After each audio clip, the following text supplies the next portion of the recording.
Hello, welcome to our weekly roundup of all things royal on TalkTV. So pop the kettle on. This is The Royalty.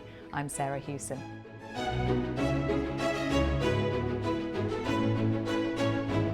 Coming up on today's show, the real reason why Meghan's Spotify podcast didn't go according to plan. Plus, are we seeing the end of an era for an icon of royal fashion? Joining me today to discuss all that and much more are royal commentator and TalkTV regular Afua Hagan and the royal expert and host of the Royally Us podcast, Christine Ross. Hello to both of you. So first to Meghan and the Spotify podcast. We have learned a little bit more about that this week, around why that £18 million deal with Spotify was dropped. The company's boss, Daniel Ek, has shed some light on it, saying some of Spotify's new innovations just didn't work. Christine, why did Archetypes not work in his mind? A lot of Spotify's sort of podcasts over the last year to 2 years kind of fall under this pattern where it was a huge financial investment with very little return. And even though there was a lot of good ideas and archetypes, the heart of it was there, it didn't actually produce enough episodes, enough content to create a financial return for Spotify. And Afua, he seemed to be saying that the content of it, the subject matter, Archetypes, which was breaking down those stereotypes, the tropes that are used, didn't make people happy. And that's why it wasn't a hit. This is the thing, is that he was actually talking quite broadly about all the podcasts that they put this huge investment into in the past few years. Like Christine said, Spotify really overpromised and over-delivered with all these podcasts pumping millions and millions of dollars to become like the premium place for podcasts. They had Meghan and Harry's, they had Meghan's podcast, with Archetypes. They had the Obamas on a podcast. They had lots of smaller companies as well doing smaller innovations. But the fact is, they just spent too much money. When he was talking about them, he was talking about actually a whole range of podcasts that got swept up into that period. I think he's probably right. All of them probably just didn't make people happy. And also, the market was so oversaturated with people talking about anything and everything.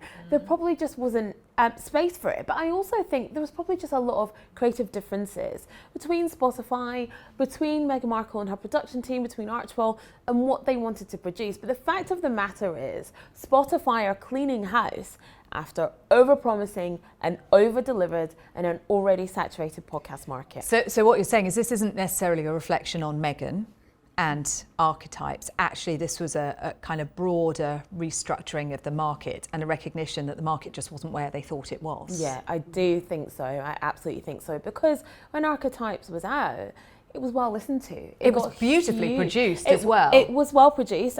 We cannot disagree on that. They had some great guests, lots of streams, but like I said, in a very saturated market. We have to say the criticism of it was, though, that it was a lot about Meghan rather than her guests. Well, I think it more comes down to how it was perceived by the media and the public, in that the media and the public really were pulling out Meghan's content and then the podcast episodes. Although there was a lot of great insight and commentary from a lot of those guests, it became about Meghan. So do you think she was kind of doomed to fail before it had even started? I think in a sense that it was almost impossible for her to extract herself and her personal experience from how the podcast was going to be covered. What does the future look like for Prince Andrew? There have been conflicting reports this week that the Duke of York has been given permission by the King to stay on at his Royal Lodge home in the grounds of Windsor Castle indefinitely. He's lived there for nearly 20 years, but after stepping back from royal duties, it's thought privately that King Charles believes he has no place to stay in the residence. I talked about the conflicting reports there, Afua, because on the one hand, we've had suggestions that his brother, the King, has said, OK, you can stay. On the other, Buckingham Palace kind of seeming to give the hint, although they're not commenting, that this isn't a long-term plan. Where are we with Royal Lodge? I will be honest. Andrew's never going to leave Royal Lodge. You know, you had the whole discussion over the repairs. He's managed to stump up about 200,000 to do the repairs over the summer. I think what's actually happened is he's probably got some of the money from his mother's will through, and that's going to see him through for the repairs. I think it's about £2 million worth of repairs. This is a new roof, basically, for Royal Lodge. That needs done, and he can cover that. Look, the king was never going to put Andrew out of a home. He was never going to put him out of Royal Lodge. Remember, Fergie has been recovering there as well from breast cancer, so it would be mean for him to uproot that family, because Fergie and Andrew are very close, for him to uproot them at that time. He was never going to get rid of it. He's not a man that wants to kind of walk into conflict naturally, is he, King Charles? Absolutely not. And so I genuinely don't think there was ever a plan to move him to Frogmore. I think it was just a lot of speculation in the air over the repairs. How is Prince Andrew going to afford them? Or do you think he thought he can? He hoped his brother might actually just think, yep, okay, fair enough. I can't afford to stay here. I don't need this great rambling pile. I could move down the road to somewhere that's ready done and a bit smaller. But if Prince Andrew does that, that's like him giving up another piece of royal life. He doesn't have his titles. He isn't a working royal. He's not on the balcony. He's not at public events. He's as much in the back burner as he could possibly be. Him now downsizing is another step down, and he doesn't want that because he wants to be back as a working royal. He wants to be back in the public eye. He might want it. It's not going to happen though. Well, of course not. I really hope not. Of course not. But him giving up Royal Lodge is another thing that we'd have to give up from that royal life he wants back so badly. He's clinging on by his fingernails. I mean, Afua's listed everything that he has lost, including the money. He's lost his funding. So how does he fund running this huge, very, very expensive home? Well, there's a really interesting story that's come out this week that Sarah Ferguson, the Duchess of York, may be part of this funding, because it obviously is enormously expensive. And Sarah is an incredibly accomplished author of children's books, adult fiction, young adult fiction, and she obviously has this new podcast, which has been incredible. So she could possibly be supporting a lot of this, footing a lot of this bill. She's fiercely loyal. She sort of said that Prince Andrew and really the royal family supported her for a really long time as she landed on her feet, and she's quite happy to give back, especially as we said, she's living there. She's recuperating there from surgery, from her breast cancer diagnosis. I think it has become sort of a family hub as well. They're obviously now grandparents. There's lots of grandchildren running around. So I think Sarah's sort of seen this and said, well, we want to stay here and I could help foot this bill. So it seems that he's allowed to stay for now while he can afford to do so. Perhaps that was one of the conversations that happened when they were all up at Balmoral this summer, because of course Andrew and Sarah Ferguson were invited to Balmoral. But what does that mean in terms of this Windsor Mansion merry-go-round that we've talked about so many times? Because we've got the Waleses in the 4-bedroom Adelaide cottage. The thinking was that they would move into Royal Lodge and have a bit more space for their family. Where do they go? I mean, they say they're happy in Adelaide Cottage, but it's not big. It is big by normal standards, but by royal standards, it's not big. Are we going to see them at Windsor Castle at some stage?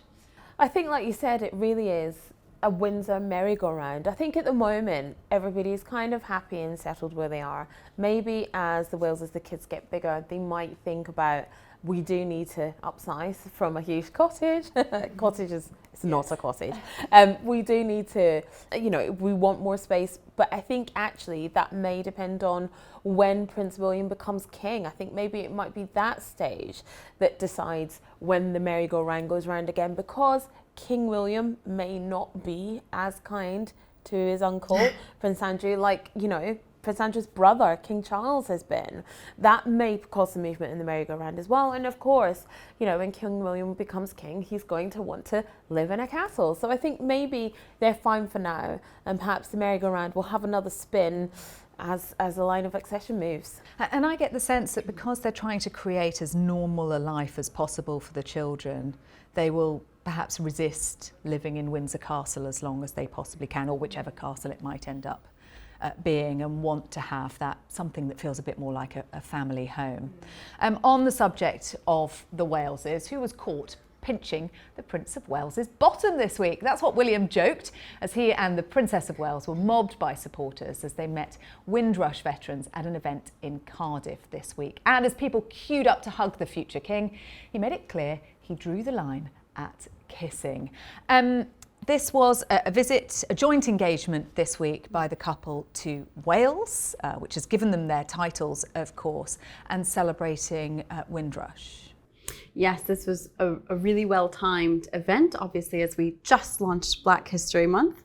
And it's incredible to see them. They've been doing a tremendous amount of work in Wales, really cementing that relationship. And I think supporting the Windrush generation, sort of promoting that story, because outside of the UK, it's not talked about very much. And for them to give it that sort of international platform, I think is really, really great, alongside Black History Month, sort of, you know, putting that message out there. I feel like it was subtle, the connection to Black History Month and the discussion on race and racism, especially within the monarchy, was sort of a subtext to the event. It was really more about meeting people, viewing this portrait exhibition, and sort of starting the conversation, would you say? Yeah, I mean, if you've talked about this this week, the event for Black History Month, but you think William's stand against racism is too little too late? Is that a fair reflection? Yeah, I think it absolutely needs to be stronger. I agree with you though, Christine. I think it's brilliant that they're meeting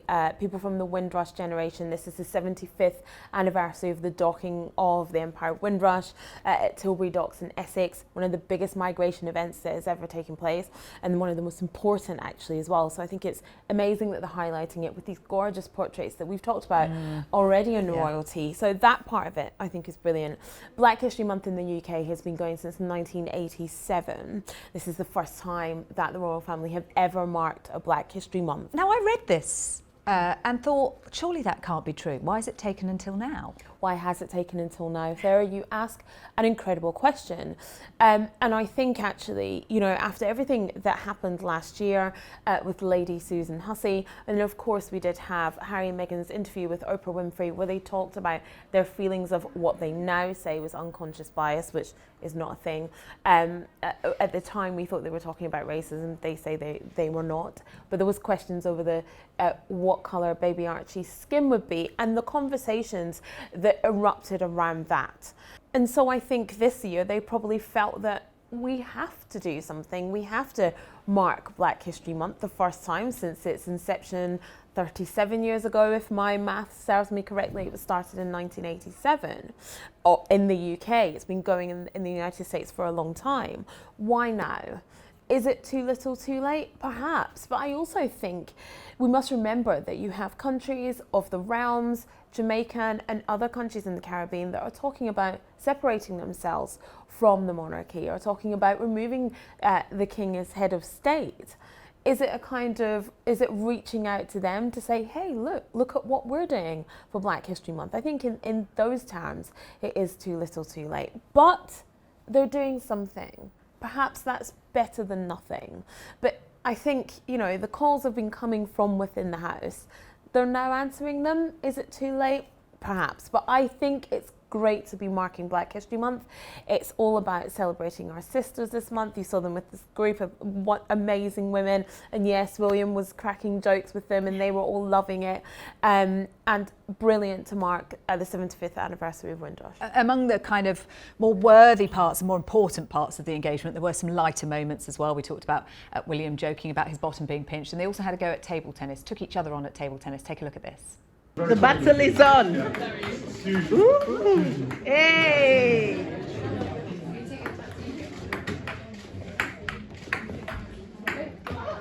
Woo. Yay. It's very heated at home. We've been seeing a lot of the Princess of Wales again this week. She also visited a Ukrainian support hub in Bracknell, near to their Windsor home, and wrote a message to the Ukrainian people that read, "We are all thinking of you." And there was a touching moment with a young Ukrainian girl when she revealed Princess Charlotte's passion for singing. My daughter sent me this morning, and it's a song, Shiny Beauties Shine. That made me very happy this morning. was a really sweet moment, Christine, between Kate and the young girl she was talking to, and Kate kneeling down, getting down to her level, speaking to her. And we do get these little insights, don't we, on these visits into family life that they wouldn't normally share. Absolutely, and we hear them really when they're speaking with people who are at these events. It's not directed towards the media. I think they'd rather wish that the reporters didn't pick up on these clips, but it becomes a way of almost, easing the tension and sort of relating to the children or the women and the families that they're meeting, saying that we have a similar experience. So she did share that Princess Charlotte has the most beautiful singing voice. She also spoke about how Prince George is sitting for his exams soon and how he's quite anxious, and they've already started practicing and taking, the practice tests. And I think these little tidbits, we love hearing them, but they're really a tool for the royals just to sort of relate to the people, because it's so anxiety inducing, isn't it, to be at these events, to be meeting the Prince and Princess of Wales, to have a moment of connection, I think really eases that anxiety. Yeah, it's interesting, this conversation about Prince George being tested. You and I went through this last year. Our children are a year older than George, so we've come out the other side of this. He's in year 6, so he's coming up to the 11 plus age. And the reason why we've learnt that Kate isn't going to be going to the Earthshot Awards in Singapore with Prince William, and she's attended them previously and stunned in whatever gown she's worn and got a lot of publicity. She's not going because of George's exams. She wants to be at home. Which I think is brilliant. We know how important it is to support our children through those exams. It's very stressful for them. It's stressful for us as well. And I think it's great that she's decided to make this move, to be at home with George, to support him through his exams. I think that's absolutely brilliant and good for her and good for them for being able to do that, to make that decision that, look, the Earthshot Prize is brilliant, but family comes first. And I think it's brilliant that they've done this, absolutely. And good for them, and good luck to George. Yes, and he has said he feels like he's being tested all the time. It's the first time that he will really have gone through this. And Afua's right, isn't she, Christine, on this balance between professional life and family life. As a couple, they're very much united that it is family first. Yes, we've seen so many examples of this from, they tend to not work or reduce their workload significantly during school holidays, and they don't have a tremendous amount of help at home. Kate is really, really keen to do the school run. You'll see her from time to time picking the children up, dropping them off. And I think, again, this is almost a connection with the people. They're really keen to give the children as normal of a childhood as possible. It will certainly give them, especially Prince George, when he is one day king, a unique perspective on what it's like to grow up and live in Britain, and obviously from a very privileged place, but at least a little bit more perspective than maybe monarchs of the past have had. And we're just seeing that they're really drawing these clear boundaries. Maybe a lot of us could learn from that, and creating that work-life balance. I guess some of us don't have the kind of, we're not able to strike the balance in some way. They are in a privileged position to be able to take that time out, which others might not even be able to afford to do. But they are certainly very much that the children come first and giving them as normal a childhood as possible. But as always, as we've seen Kate out on her engagements this week, her outfits generate a lot of conversation and a noticeable shift in style. The dress is gone, the trouser suit is in. What do you think, Christine? Is there a message behind this? It is Kate's trouser suit era. And we've seen them literally span the rainbow. Every time she steps out in a new color, it's incredible that they've found a new color of trouser suit to create for her. But I think it's very much, this is her working woman era. The trouser suits tend to come out when she's doing more professional events. She's at panels, she's meeting with organizations, learning about the work that they do, and it does create almost a more professional persona. This is working woman Kate.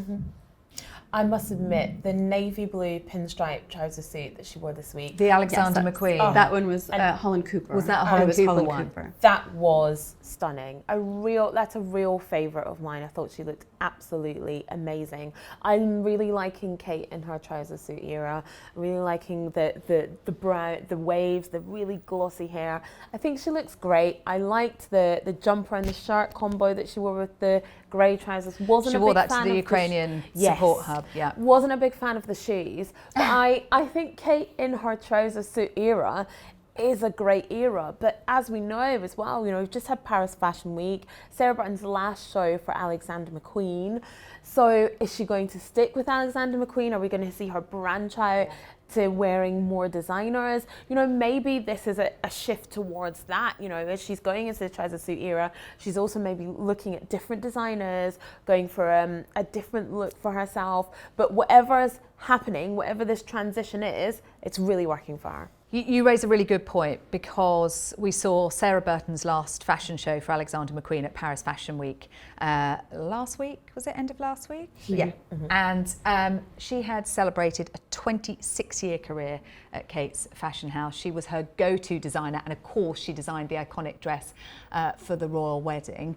The departure of Sarah Burton from Alexander McQueen, and that really was a very strong relationship between Kate and Sarah Burton, wasn't it? What is this going to mean for Kate's choices going forward? This is actually a tremendous shift. There's so much chatter about it, because what happens next? Sarah Burton at Alexander McQueen has become Kate's go-to, you know, designer for so many things, from the wedding dress to some of her more formal gowns, the outfits that are sort of iconic. So this is a big shift. I think Alexander McQueen has replaced Sarah Burton with a male Irish designer. So I'm not sure that Kate's future is with the McQueen line. And if Sarah Burton goes and creates her own brand, I could absolutely see Kate leaning into that quite heavily. She's been very quiet about what her future plans are, hasn't She has. So I think everyone's very curious to see what the next move is. And unless she goes off into her own line, I don't see Kate carrying on. It's a really will she, won't she sort of situation. We might see more Jenny Packham, more Amelia Wickstead, who are obviously female-run British designers. But it's a huge shift in the fashion history world. This is a really interesting change. And what Christine's raising there is it's not just about the clothes. Actually, there's a lot of thinking behind what the brand of choice represents and what it tells us. Who's behind it, who's designing it. Like you said, Sarah Burton, a woman, a British brand. Jenny Packham, again, female British brand, something that Kate really likes to stick with. I mean, it would be amazing, wouldn't it, if Sarah Burton started her own brand, and then Kate's the perfect ambassador for Sarah Burton. 26 years at Alexander McQueen. It will be a perfect next And to step have for designed her. that wedding dress, Absolutely. you know, her name goes down in history, doesn't it? Absolutely. But then all these other iconic looks that Kate has, that Sarah Burton has been part of, you know, the coronation as well, the coronation gowns, so many iconic looks. But yes, Kate really does have to think very carefully about the designers she chooses, about who's behind them, about who's actually putting, you know, the chalk to the material. But I think it would be so exciting to see Sarah Burton start her own brand and see the Duchess, see the Princess of Wales wearing those clothes. Yeah, she's got a pretty high profile first customer there, hasn't she? That is all we've got time for this week. My thanks to Afua and Christine. And if you want to join in with the debate, make sure you leave a comment below. We will be back next week with all of the latest on the royal family. We hope you can join us. We'll see you then.